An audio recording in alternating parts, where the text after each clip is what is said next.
Chapter 22. Merry Christmas. At length, towards noon, upon the final dismissal of the ship's riggers, and after the Pequod had been hauled out from the wharf, and after the ever-thoughtful Charity had come off in a whaleboat with her last gift, a nightcap for Stubb, the second mate, her brother-in-law, and a spare Bible for the steward. After all this, the two captains, Peleg and Bildad, issued from the cabin, and turning to the chief mate, Peleg said, "Now, Mr. Starbuck, are you sure everything is right? Captain Ahab is all ready. Just spoke to him. Nothing more to be got from shore, eh? Well, call all hands then. Muster 'em aft here. Blast 'em." "No need of profane words, however great the hurry, Peleg," said Bildad, "but away with thee, friend Starbuck, and do our bidding." "How now?" Here, upon the very point of starting for the voyage, Captain Peleg and Captain Bildad were going it with a high hand on the quarterdeck, just as if they were to be joint commanders at sea, as well as to all appearances in port.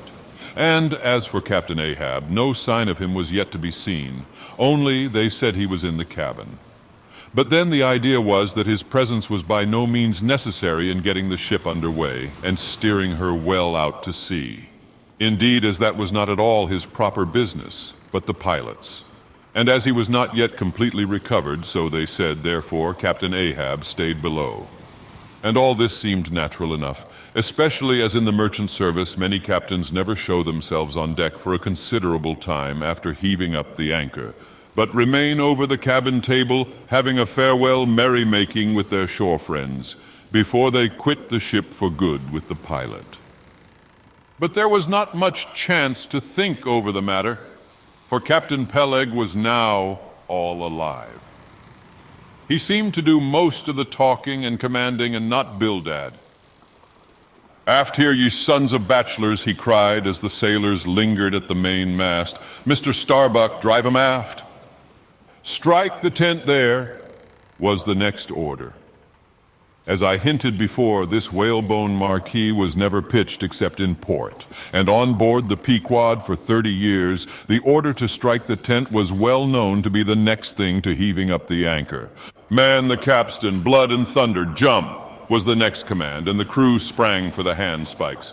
Now, in getting under way, the station generally occupied by the pilot is the forward part of the ship, and here Bildad, who, with Peleg, be it known, in addition to his other officers, was one of the licensed pilots of the port, he being suspected to have got himself made a pilot in order to save the Nantucket pilot fee to all the ships he was concerned in, for he never piloted any other craft.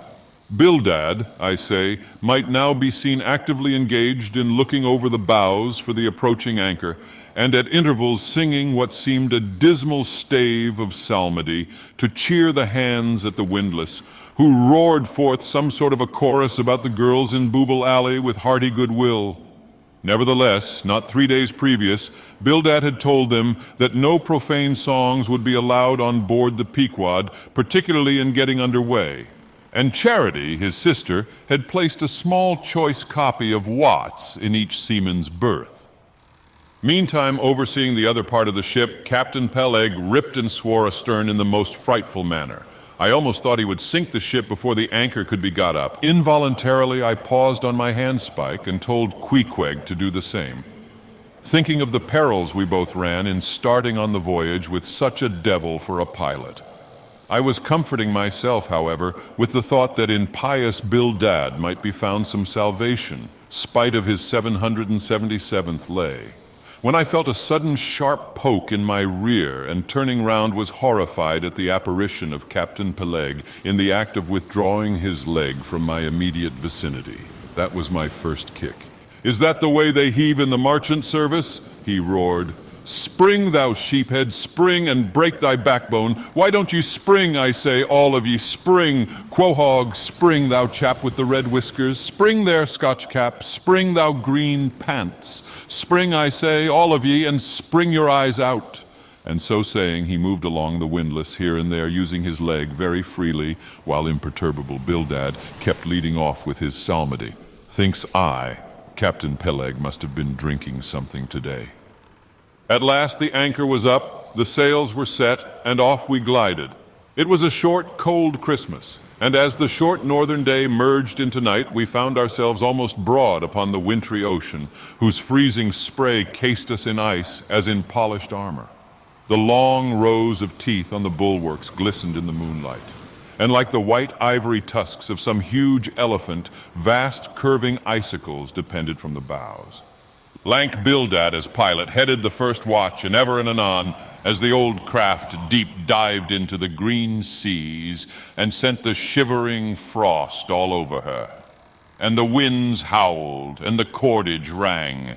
His steady notes were heard. Sweet fields beyond the swelling flood stand dressed in living green. So to the Jews old Canaan stood, while Jordan rolled between. Never did those sweet words sound more sweetly to me than then. They were full of hope and fruition. Spite of this frigid winter night in the boisterous Atlantic, spite of my wet feet and wetter jacket, there was yet, it then seemed to me, many a pleasant haven in store, and meads and glades so eternally vernal, that the grass shot up by the spring, untrodden, unwilted, remains at midsummer.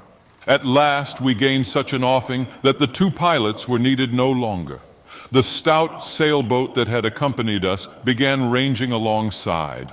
It was curious and not unpleasing how Peleg and Bildad were affected at this juncture, especially Captain Bildad. For loath to depart yet, very loath to leave for good a ship bound on so long and perilous a voyage, beyond both stormy capes, a ship in which some thousands of his hard-earned dollars were invested, a ship in which an old shipmate sailed as captain, a man almost as old as he, once more starting to encounter all the terrors of the pitiless jaw.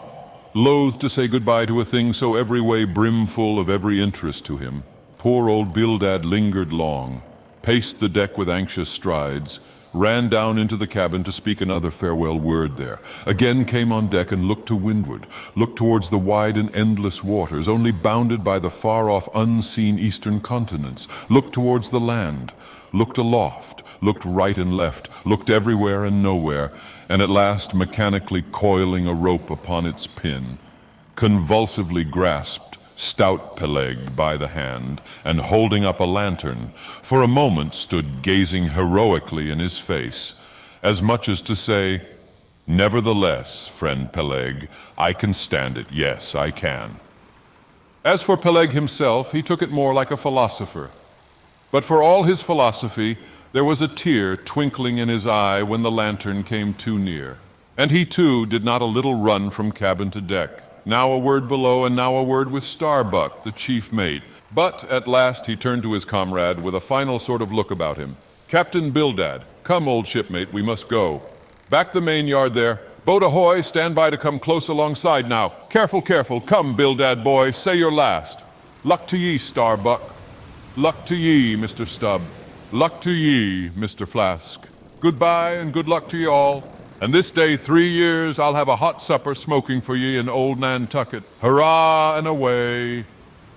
"God bless ye, and have ye in his holy keeping, men," murmured old Bildad almost incoherently. "I hope you'll have fine weather now, so that Captain Ahab may soon be moving among ye. A pleasant sun is all he needs, and you'll have plenty of them in the tropic voyage ye go. Be careful in the hunt, ye mates. Don't stave the boats needlessly, ye harpooneers. Good white cedar plank is raised full 3% within the year. Don't forget your prayers either. Mr. Starbuck, mind that Cooper don't waste the spare staves. Oh, the sail needles are in the green locker. Don't whale it too much a Lord's days, men. But don't miss a fair chance either. That's rejecting heaven's good gifts. Have an eye to the molasses tierce, Mr. Stubb. It was a little leaky, I thought. If ye touch at the islands, Mr. Flask, beware of fornication. Goodbye, goodbye. Don't keep that cheese too long down in the hold, Mr. Starbuck, it'll spoil. Be careful with the butter, 20 cents the pound it was, and mind ye, if... Come, come, Captain Bildad, stop palavering away. And with that, Peleg hurried him over the side, and both dropped into the boat. Ship and boat diverged, the cold, damp night breeze blew between, a screaming gull flew overhead, the two hulls wildly rolled, we gave 3 heavy-hearted cheers, and blindly plunged like fate into the lone Atlantic.